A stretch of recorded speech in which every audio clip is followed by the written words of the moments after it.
राष्ट्रीय महामार्ग क्रमांक 4 म्हणजे जुना मुंबई पुणे रस्त्यावर तानफाटा येथे प्रवासी वाहने आणि मार्गावरून जाणाऱ्या इतर गाड्यांसाठी धोकादायक झाले असून याला जबाबदार पाईपलाईन टाकणारे ठेकेदार असून त्वरित बॅरिकेड्स उभे करावे अशी मागणी सामाजिक कार्यकर्ते स्वप्नील सोनटक्के यांनी करून पाईपलाईन टाकणारे यांच्यावर कारवाई करण्याची मागणी केली। राष्ट्रीय महामार्ग क्रमांक 4 वरून खोपोली दिशेकडून रसायनीकडे जाताना दानफाटा हे स्थानक लागते। या स्थानकाच्या साधारण 20 मीटर अंतरावर मागून रसायनीकडे जाणारा मार्ग आहे।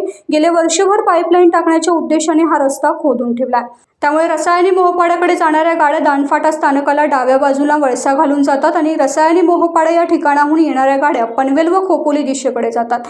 हा मार्ग राष्ट्रीय महामार्ग असल्याने पनवेल दिशेकडे जाणाऱ्या गाड्या जोरदार गतीने जातात, परंतु दानफाटा येथे लोकल एसटी गाडी व नवी मुंबई महानगरपालिका यांच्या परिवहन गाड्यांना थांबा असल्याने त्या प्रवाशांसाठी थांबतात।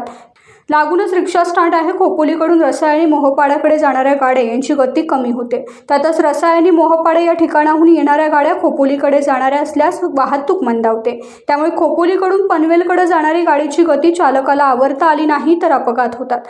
पाईप अगदीच रस्त्याच्या कडेला होते, त्यामुळे मोटारसायकलचा अपघात होऊन 2 जीव गेले अशी माहिती मिळाली।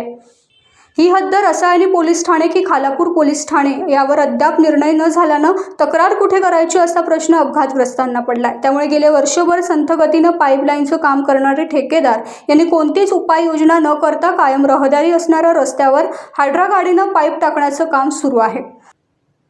या रस्त्यावर कोणतीच सुरक्षा उपाययोजना नाही। स्वप्नील सोनटक्के यांनी याबाबत खालापूर पोलीस निरीक्षक सचिन पवार यांना माहिती दिल्यावर त्यांनी चौक प्रभारी विशाल पवार यांच्या समवेत या परिसराची पाहणी केली।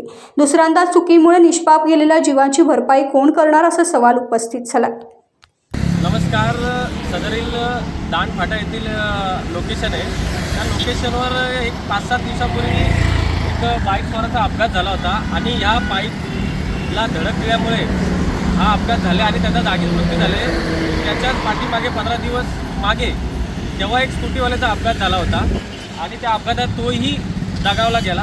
असे लगातार 2 बळी या इथे पाईपलाईनचं काम चालू असताना गेलेले आहेत। मी पोलीस प्रशासनाला विनंती करतो की सदरील जे काय कॉन्ट्रॅक्टर आहे कुठल्याही प्रकारचं बॅरिकेडिंग केलेलं नाही आहे, त्याच्यामुळे हे अपघात झालेले आहेत। आणि हे 2 जे अपघात झाले, जे काय 2 बळी गेलेले आहेत, त्यांची सर्वस्वी जे काय त्यांच्यावर गुन्हा दाखल करावा त्या कॉन्ट्रॅक्टरवर, कारण की त्यांच्यामुळेच हा अपघात झाल्याचं हे निदर्शनास येत आहे। मी चौक पोलीस प्रशासन त्याचबरोबर खालापूर पोलीस यांना विनंती करतो की यांच्यात ताबडतोब कारवाई करावी आणि अशा या व्हिडिओद्वारे की अजून किती जणांचे बळी जाऊ नयेत त्यासाठी ही व्हिडिओ बनवत आहे, तरी ताबडतोब यांच्यावर कारवाई करण्यात यावी। धन्यवाद।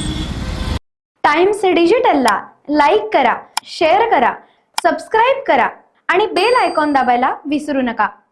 Times digital.